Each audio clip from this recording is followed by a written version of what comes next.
કરતા નિહાળ્યા પ્રભુ કેવા દ્રશ્ય, કેવું પ્રભુનો દેદાર હતો. તારા રૂપ લાવણ્યને જોતા પ્રભુ ઇન્દ્રો પણ ફીકા પડે. અને એવા દાદાને હવે આપણે નિહાળીશું. કંઈક એવું સરપ્રાઈઝ આપની સમક્ષ અહીંયા એવું પ્રસ્તુત થશે, જેને જોતા હશું ને તો એવું જ લાગશે બસ દાદા તમને નિહાળતો રહો, બસ દાદા તમને માણતો રહો. કેમ કે લોક સાહિત્યમાં કહેવાયું છે, જેનું ટાકણે ઘાટ ગળાય નહીં, જેનું ત્રાજવે તોલ તોલાય નહીં. દુનિયામાં બધું ભૂલાવાય પણ દાદા તુજને ભૂલાવાય નહીં, દાદા તુજને ભૂલાવાય નહીં.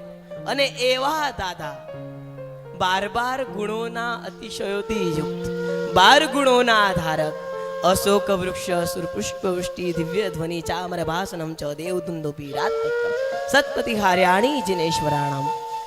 પૂજાતિશય, જ્ઞાનાતિશય, વચનાતિશય, અપાયા પગમાતિશય, આમ 12 ગુણોથી અલંકૃત એવા આર્યન પરમાત્માને 35 વાણીના ગુણો જેમના શોભે એવા દાદાને સુર દાનવ માનવેન, દાનવ માનવ ઇન્દ્રો ત્રણેય લોકના બધા વ્યક્તિઓ જેમની સેવામાં હાજરા હજુર છે એવા દાદાને આપણે નિહાળવા જઈ રહ્યા છીએ. બધા જયકાર સાથે બોલો શ્રી સુભાષનાથ ભગવાન કી, બોલો શ્રી સુભાષનાથ ભગવાન કી. હજી આવાજ દાદા સુધી નથી પહોંચતી, અંતરના અહોભાવ સાથે